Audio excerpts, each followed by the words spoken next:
खबर आ रही है यूक्रेन के अब्लोंस्की में टैंक की मूवमेंट देखी गई है। यानी यूक्रेन के एक और शहर अब्लोंस्की से ये टैंक मूवमेंट की तस्वीरें आ रही हैं। यानी रूसी सेना की एडवांसमेंट जारी है और अब ये जंग, ये लड़ाई कुछ शहरों तक सीमित नहीं है, बल्कि यूक्रेन के हर बड़े शहर, हर महत्वपूर्ण शहर पर यूक्रेन की सेना ने दस्तक दी है। तस्वीरें बिल्डिंग के अंदर से सिविलियंस ने रिकॉर्ड की है, जिसमें आप एक बीएमपी को जाते हुए देख सकते हैं। और ये लोग कितने डरे हुए हैं कि वो बेफिक्र होकर खिड़की पर नहीं रिकॉर्ड कर रहे, छुपते हुए इस वीडियो को रिकॉर्ड किया गया है। सिविलियन इलाके में ये बीएमपी देखी गई है, तो समझा जा सकता है कि इस शहर में रूसी सेना घुस चुकी है।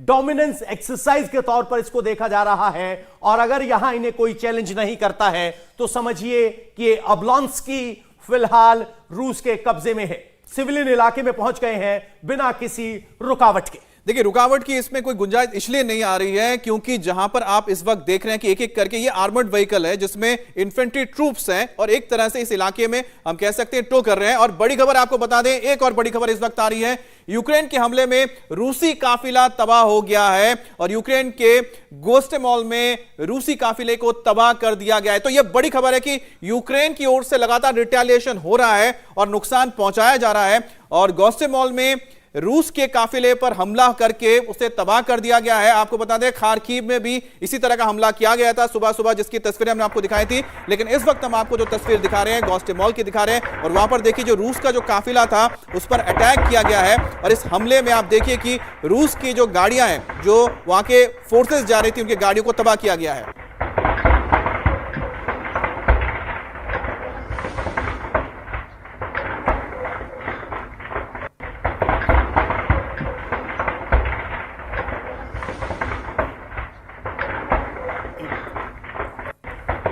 मनीष, आपको जोड़ना चाहिए। ये जो गोस्टेमॉल है ये एक तरीके से बहुत बड़ा एपिसेंटर बन गया है। उसकी वजह है जो एयरबेस था उस पर निशाना बनाया गया, फिर उसके बाद काफिला जो रशियन आर्मी का था उसको डिस्ट्रॉय करने की कोशिश की गई। BM-21 ग्रैड जो हमें बताया गया वो, उसके अलावा जो यानी मल्टी बैरल रॉकेट लॉन्चर, वो जब एक काफिले के साथ आगे की तरफ कीव में बढ़ रहा था, नॉर्थ वेस्ट का इलाका है यानी इसकी प्रॉक्सिमिटी बेहद करीब है और इसीलिए जितने भी अटैक हेप्टर्स और जितना भी था वो इसी एयरबेस पर मौजूद थे। उसके अलावा जो मूवमेंट थी उसके लिए एक बड़ा स्ट्रेटेजिक इंपॉर्टेंस है। इसको टारगेट करने का मतलब है कि इस समय यूक्रेन ने अपने हथियार नहीं डाले, बल्कि वो बिल्कुल पिन पॉइंट ऑपरेशन के तहत इस समय जो रशियन फोर्सेस हैं उनको चुनौती दे रहा है कि आप कीव तक आने के लिए आपको संघर्ष देखना पड़ेगा। अच्छा, टेक्निकली हम इसको समझाते हैं। दरअसल आप समझिए इसको टेक्निकली, कल जब हम देख रहे थे तो वहां पर आप देख रहे थे कि इन्फेंट्री व्हीकल्स अंदर जा रहे थे और उनके साथ जो टैंक्स थे वो कहीं पर नजर नहीं आ रहे थे, वो पीछे थे। लेकिन आज दूसरे दिन जो लड़ाई है आप देखिए टर्न हो रहा है और वॉर प्लान के हिसाब से अब टैंकों की लड़ाई शुरू हो गई है मनीष, और यहां पर आप देखिए कि आमने सामने लड़ाई हो रही है।